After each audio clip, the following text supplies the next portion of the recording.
What's up guys, welcome back to the channel.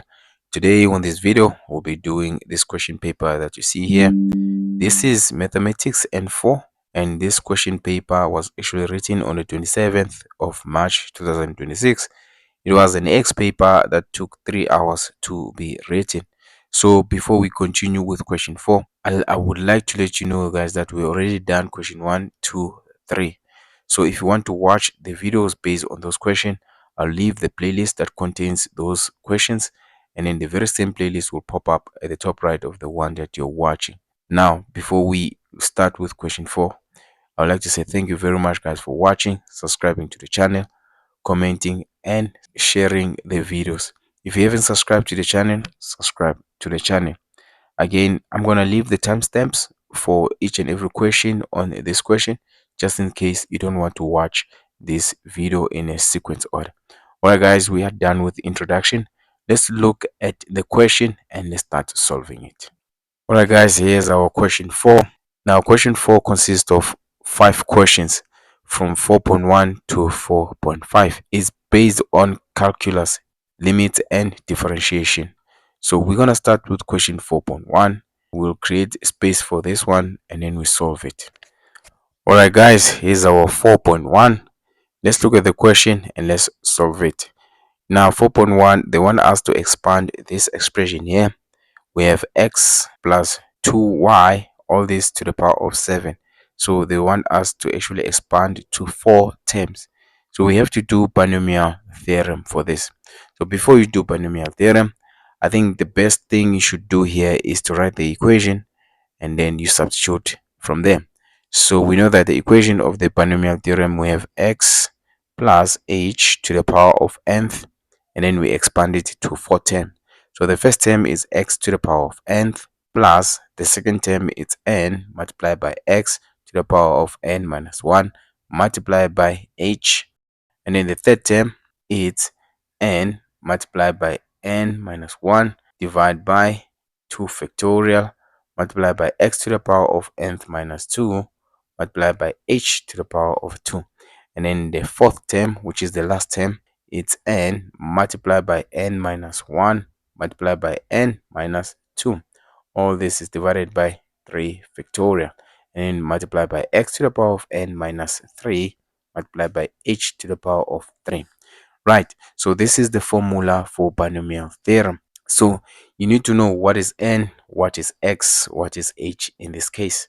So you can write underneath here. Let me use a different color. From this equation here, we can write that x is actually x, h is actually 2y, and then n is actually 7 then. And then from there we start substituting. So let's do this. So if we write this equation there, we know that we have x plus 2y to the power of 7. So we start substituting. The first term we have x to the power of nth. X is x here, so it's going to be x. Nth, it's 7, so we're going to write 7 then. That's the first term then, right? And then the second term, we have this following there. We have n multiplied by x to the power of n minus 1 multiplied by h.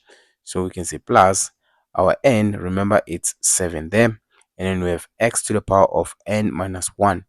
N is 7 minus 1. That is going to give us 6. So that is going to be the power of 6 multiplied by h. Remember, h here is actually 2y. So you're going to write multiply by 2y. There we go. We are done with the second term. Now it's time for us to do the third term, right? So let's continue. Plus, so the third term we have n. Remember, n is 7 multiplied by n minus 1. 7 minus 1, that is going to give us 6 divided by 2 factorial. So this is 2 factorial. And then we have x, which is x there, to the power of n minus 2. Remember, n is 7. So 7 minus 2, that is going to give us 5. There we go. Multiplied by h to the power of 2. So we still remember h is actually 2y. So it's going to be 2y to the power of 2. There we go. That is the third term. Then we do the fourth term. Again, we just substitute there, guys. We have n, which is 7 multiplied by n minus 1, which is 7 minus 1. That is going to give us 6 multiplied by n minus 2, which is 7 minus 2. That is going to give us 5. Divide by 3 factorial. There we go. And then multiply by x to the power of nth minus 3. So it's going to be 7 minus 3, and that is going to give us 4. So we have the power of 4. Multiply by h cubed. Remember, h is the same as 2y there. So we're going to write 2y cubed. There we go. Then from here, we're going to start using our calculators. So let's continue. The first term, we know that this is going to be x to the power of 7. And in the second term, we have 7 multiplied by 2 there. That is going to give us 14. So we have plus 14. And then we have x to the power of 6 multiplied by y. There we go. And then we have the third term. Now, the third term, in your calculator, insert the following. You're going to insert these ones on your calculator, multiply by 2 to the power of 2 there. Don't include y on your calculator. If you do that, you must able to get plus 84 x to the power of 5 y squared. Now we move to the fourth term. Again, we're going to take all of this, insert it in our calculator, and let's not forget we have 2 to the power of 3 as well. When you do that, we're going to get plus 280 x to the power of 4 y cubed. So this here is how you actually calculate this problem here. We have the first term, the second term, the third term, and the fourth term. So we managed to expand this to fourth term. Guys, I hope you managed to understand this. If it so happened that you did not understand, I'll leave a video that explains how to apply binomial theorem on the description, and the very same video will pop up at the top right of the one that you're watching at the current moment. And you can always leave a comment if that doesn't help as well. If this part of the video helped you to understand, do not forget to like, share, comment, and subscribe to the channel if you haven't subscribed. Alright guys, we are done with 4.1. Let's go and do 4.2. Right guys, here is our 4.2. Now 4.2, they want us to determine the limit here. So let's start with the first method. Remember, the first method is direct substitution. So let me rewrite this. We have limit x approaches 1 over 2, right? And then we have 2x squared plus x minus 1 divided by 2x squared minus x. Now the first method is to do direct substitution. So we know that this is going to be 2, but x is approaching half.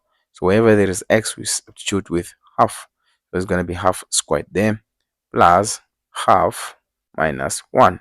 All this is going to be divided by 2x squared, which is half squared minus half. There we go. So if I use my calculator, on the numerator there, I'll get 0. On the denominator, I'm also going to get 0. So 0 over 0 is actually infinity. So when this happens, when you do direct substitution and your answer is infinity, we move to the second method, which is simplification. Now, if you can look at this expression here, we can actually simplify. So let's simplify. We have limit x approaches half, right? On the numerator, we can factorize them. We have 2x, and then we also have x there. X multiplied by 2x is going to give us 2x squared. And in the factors of 1, it's going to be 1 and 1. Since we have positive in the middle there, this one here is going to be positive, because if you multiply with 2x, it's going to give us positive 2x. And this one here is going to be negative. Negative 1 multiplied by x, that's going to give us x. When they subtract, they're going to give you x, the one in the middle there. Then we divide. And then on the denominator, what we have there is a common factor. Our common factor is x, so we're going to be left with 2x minus 1. There we go. Now, if you look at the numerator, we have 2x minus 1 here, and we have another 2x minus 1. They will divide each other. So basically, what you're left with here is actually x plus 1 divided by x. There we go. So from there, now that we managed to simplify, we can start doing direct substitution. So let's do it. Wherever there is x, we're going to substitute with half. On the numerator, we're left with x plus 1. So instead of writing x plus 1, we're going to write half plus 1. Remember, wherever there is x, we substitute with half. Divide by x. So the x there, we're going to divide by half. Now, if you put this on your calculator, the answer here is going to be 3. So our limit here, guys, is actually 3. I hope this helped you to understand how to calculate limits, guys. Just in case you did not understand about calculating limits, I'll leave a playlist that contains problems that we solve when we are calculating limits. Go to the description, you'll see the playlist there, and also the very same playlist will pop up at the top right of the video that you're watching at the current moment. Alright guys, but if this helped you to understand, don't forget to like, share, comment, and subscribe to the channel. We are done with 4.2. Let's go into 4.3. Alright guys, here's our 4.3. Let's read the statement and solve this problem. Now in this question, they want us to differentiate y is equaling to cubic root of x squared minus 1 using a function of a function, chain rule. So basically here, they want us to differentiate this expression here using chain rule. So it's not a problem, guys. If you know chain rule, this is not much of a challenge.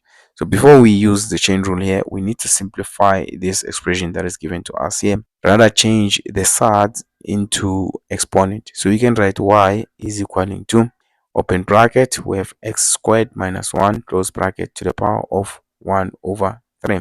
1 over 3 is the same as cube root, just in case you didn't know. So when it's like this, it's easy for us to use the chain rule. We can say let u equaling to x squared minus 1. The function inside here, we're going to equate it to u. Since u is equaling to x squared minus 1, we can say y is equaling to, remember x squared minus 1 is u, you can write u there, to the power of 1 over 3.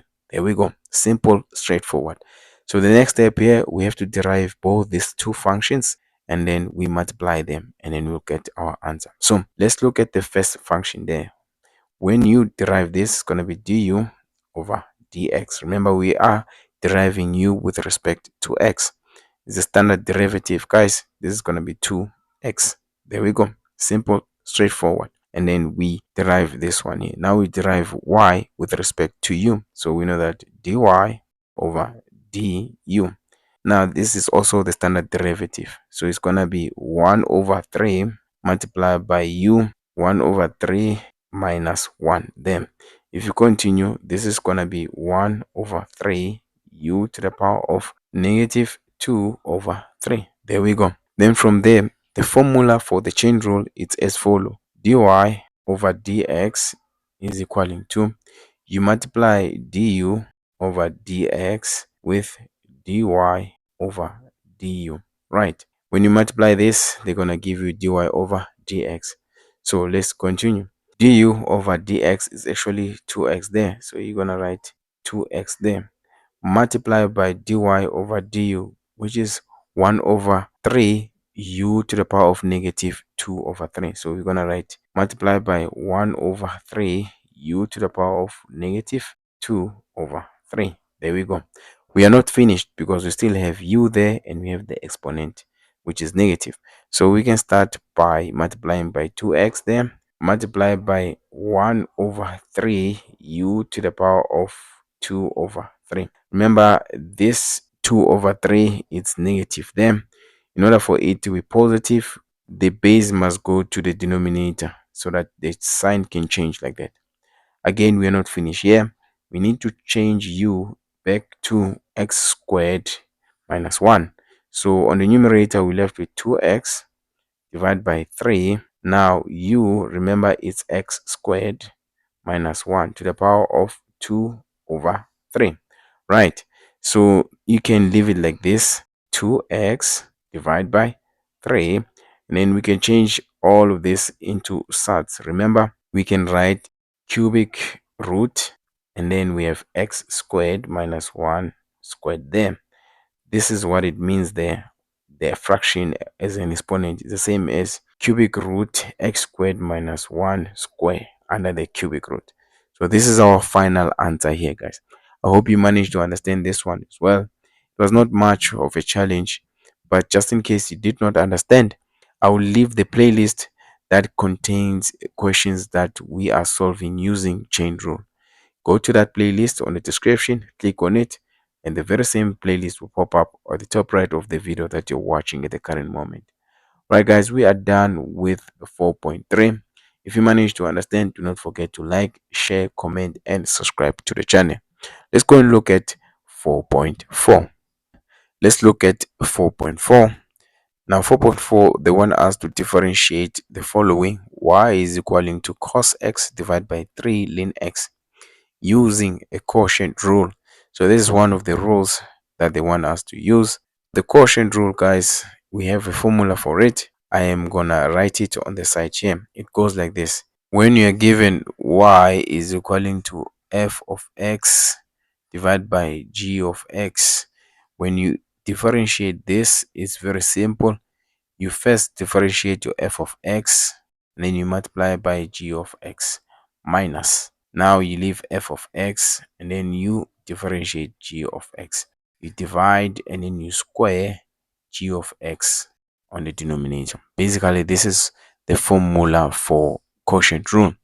Now, if you can look at that equation there, our f of x here, which is the numerator in this case, is actually cos x. Then our g of x is actually 3 ln x. There we go. So I would say let's differentiate our f of x. What is the derivative of f of x here? We know that cos x, the derivative of it is going to be negative sine x. This is a trigonometric function. And then let's differentiate g of x. G of x prime is going to be, what's the derivative of 3 ln x? That is going to be 3 divided by x. Then from there, all we have to do is we substitute these on that equation there. So let's do it. Dy over dx is equal to the first term on the numerator. It says the derivative of f of x, so it's going to be negative sine x multiplied by g of x. G of x, it was 3 ln x. There we go. Minus the second term is you multiply f of x with the derivative of g of x. So f of x, we know that is cos x, and the derivative of g of x, we find 3 over x. There we go. All of this is supposed to be divided by g of x squared. So what is our g of x? Is 3 ln x. Then we square this. Guys, you can leave it like this. Don't go further than this. Our answer is complete like this. In your level, there's no simplification required.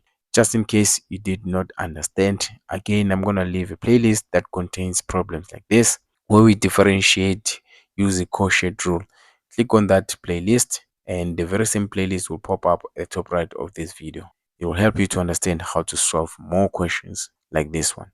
All right, people, if this part of the video helped you to understand, do not forget to like, share, comment, and subscribe to the channel if you haven't subscribed. We are done with 4.4. Let's go into the last question, which is 4.5. All right, guys, let's look at 4.5. Now, 4.5, they want us to differentiate with respect to x. We have a polynomial here, guys. So before we do any differentiation, we need to first identify each and every term. What type of a function is it? And also, we need to identify each and every term that needs to be simplified. Now, if I look at these terms here, we have this one here. We need to simplify it. We cannot differentiate with the trigonometric ratio on the denominator. We have this term here where we have a root. We cannot differentiate with a root there or sad. We have this term here where we have e to the power of negative x. We cannot differentiate with a variable on the denominator that has x there. So we need to simplify these.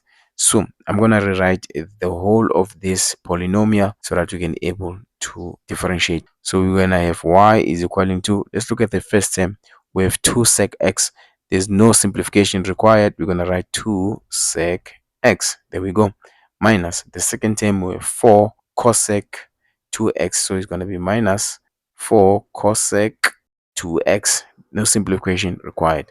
The third term, we have plus 6 ln x. No simplification is required as well. And then we have the fourth term, we have 5 to the power of 4x. No simplification is required. But the fifth term, we have 1 over 2 cot x. So we can change 1 over cot into tan. So we can write first 1 over 2, and then we can write multiply by tan x. There we go. And then we move to this one here, the that last term. We have negative 3 cubic root of x. So we can write negative 3 x to the power of 1 over 3. This is the same as cubic root, guys. 1 over 3 as exponent. Plus, we have p there. So p is fine. We're going to leave it as it is. And then minus, we also have 1 over 4 e to the power of negative x. We can take e to the numerator, so we can have 1 over 4 multiplied by e to the power of x. Remember, if you take the base to the numerator, the exponent changes the signs then. Plus the last term, we have x to the power of 3. Now when it's like this, we can able to differentiate each and every term. So let's do it. Right, so let's start. Dy over dx. Let's start with the first term with 2 sec x. Now 2 we know is our coefficient. We need to derive sec x. Now the derivative of sec x, guys, it's sec x multiplied by tan x. There we go. Now let's move to the second term. The second term we have negative 4 cosec 2x. Now negative 4 is actually the coefficient. Now we need to derive cosec 2x. Now when we derive a trigonometric ratio that has the coefficient of x, we have to multiply by that coefficient first, which is 2 in this case. And then now we derive cosec. So the derivative of cosec, guys, if you still remember, is negative cosec 2x multiplied by cot 2x. There we go.